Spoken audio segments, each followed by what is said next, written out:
Thank you very much and good afternoon. You know, there was this high school science teacher who really wanted to impress in the minds of the youth the bad effects of alcohol. And for him, he's going to do a very splendid, impactful experiment. And this is what he did. On the table, he had two glasses. One glass here and another glass here. This glass he filled with water, and the other glass he filled with alcohol. And in the middle, there were two earthworms. Class, I'm going to get this first earthworm now, he said, and he lifted it. And I'm going to drop this now in the glass filled with water, and let us see what will happen out of the earthworm. So he dropped it, and you know what the earthworm did? It was just wiggling as if it was enjoying. And then he told the class, careful with what I'm going to do next, because this is exactly what the experiment is all about. He got now the second earthworm, he lifted it, and then he immediately dropped this now in the glass filled with alcohol. And you know what happened to the earthworm? It only wiggled for a very short time, and then it expired. It died. End of experiment. And then he called on Juan de la Cruz, who was sitting at the back. Juan de la Cruz, based on this experiment, what can you conclude? And Juan de la Cruz really stood up with a lot of excitement, and then he said, Sir, it's very clear in your experiment that we have to drink alcohol in order to kill all the worms inside our stomach. You know, the lesson there is we always see things very differently.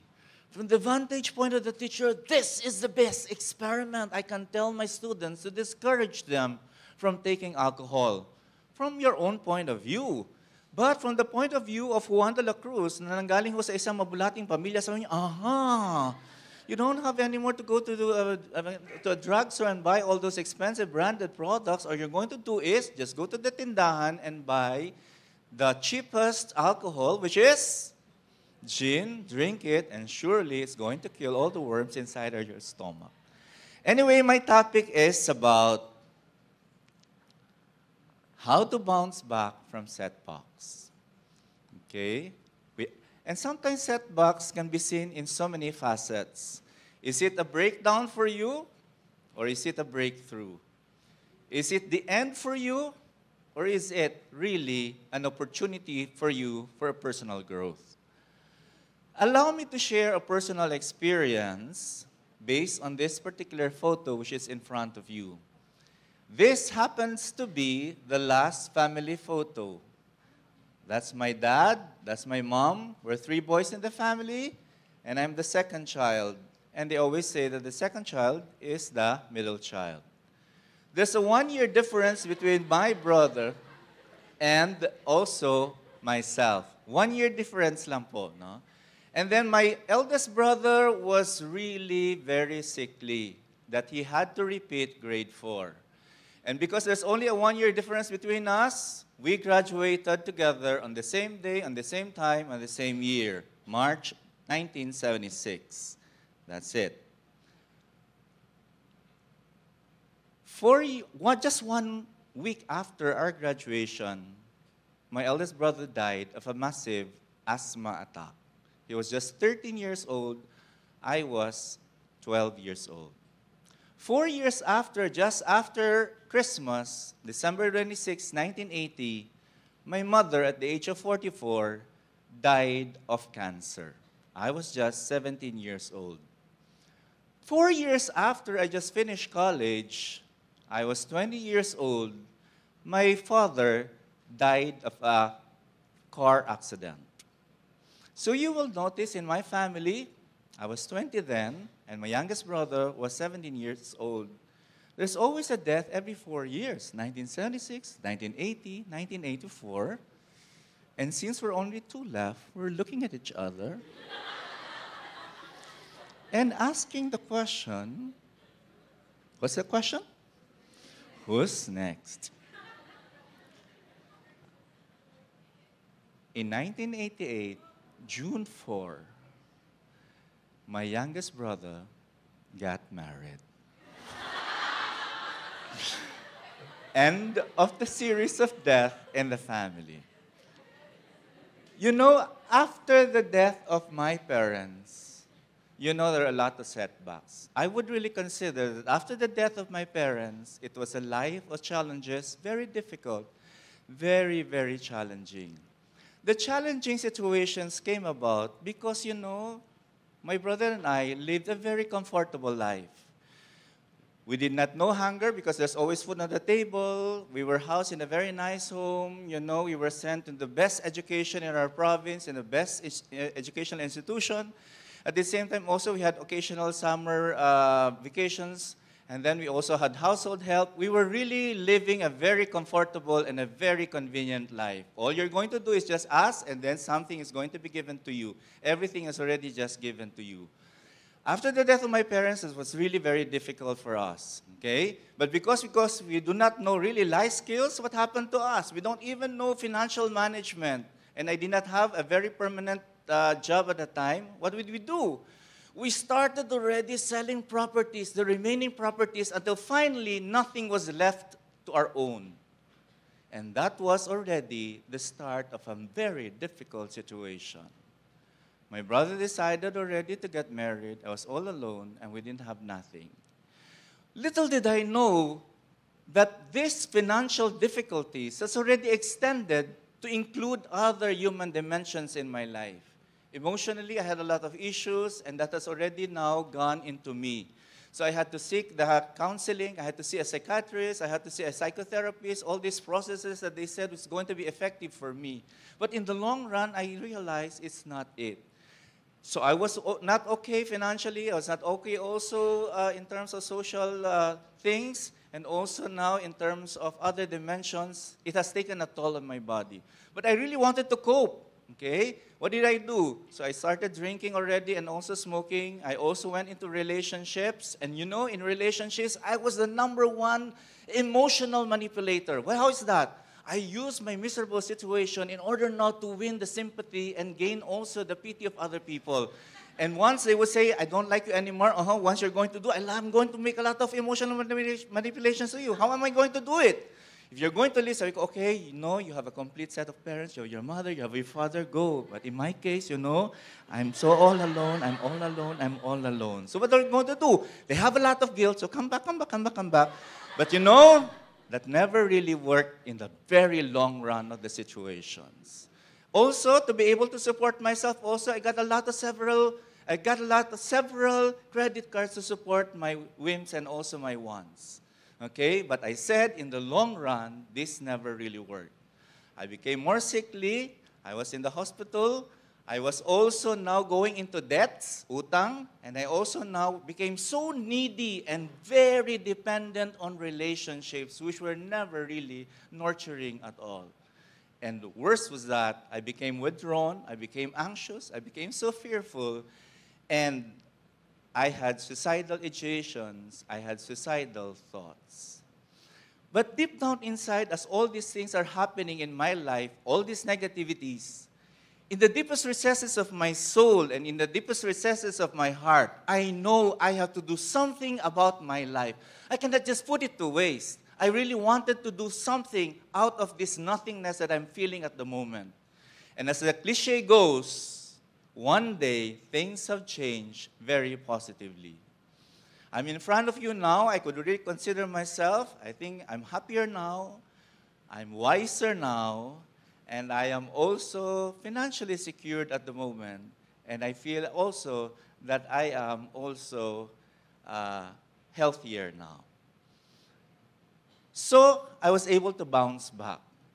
And I would really say, in my reflections about life, with my reflections about how I went through in my life, I can really say that I was able to succeed with my difficulties and my challenges because of 4 Ds.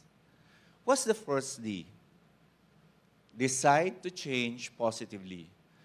I strongly really believe that any kind of change that you want to happen in your life, the first and the most important thing you're going to do is to really make a decision.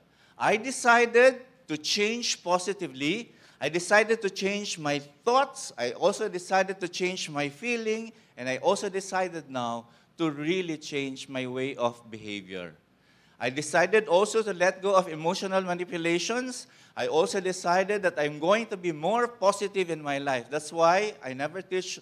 I'm a psychologist, I'm a licensed and a certified psychologist, but I never really teach abnormal psychology. Why? I'm already abnormal, I don't like to teach that. But I really wanted now to teach only positive psychology and health psychology. In fact, I always carry this with me. It's a rosary, but I don't pray the rosary, no? But I only use the beads to really say 300 to 400 times a day. 5 words. Peace, love, joy, good health, and prosperity. Peace, love, joy, good health, and prosperity. When I'm jogging, peace, love, joy, good health, and prosperity, I usually do this 300 to 400 times a day, no? Peace, love, joy, good health, and prosperity. Peace, love, joy, good health, and prosperity. I am one believer, part of my success in life, part also of my own process, is that whatever you highly cognitively think can really now be able to determine also your sense of affection. And your emotional part is also now going to define also your behavior. Your cognition determines and influences also your own kind of feeling, and the feelings which are very powerful emotionally will translate now into something which is very positive behavior. So I always say that peace, love, joy, good health, and prosperity because I want to feel peace, love, joy, good health, and prosperity in my life. And I also want to behave peace, love, joy, good health also in my life. And I really wanted to change. I decided also that I don't like to go into that financial difficulties at the moment. So what did I decide? I decided that I'm really going to prepare for my future, for my retirement. Even to the extent of I'm becoming frugal, but I'm going to make use now of my money because I want really to secure my retirement years. And at the same time also, I want also to secure that in cases of emergency, there's something I'm going to get and something that is going to support me. So I decided really to be very positive in my life. Any kind of situations, any kind of change will always now have to really make a decision. Second D, design your life goals. For me, if you really want to achieve something, I think it's very important that you have to write them down and plan it out and put that in writing. That is why since 1992, I have been doing journals in my life. Okay? In fact, I would say, if there's going to be a fire in my house, what's the first thing, Ronnie, that you're going to get? All my journals. I don't mind all these other things there, the other treasures, but the most treasured things in my life are really my journals, which I started in December 1992. Until now, I still have those journals, but this time I have 2 journals. One for my emotional, letting out, and the other one is for grateful journal. I call it blessings journal, and I'm also requiring my students to do that the same for them. The more you're so grateful with life, the more blessings is going to come in your life also. So design your life goal. What is it that you really like? Not only for yourself, but also for other people. Put that in writing. Okay? That's very important. But of course, number 3, the most important one is they're all just written down and just drawn out. What is very essential is you have to act on it. Do it now. Okay?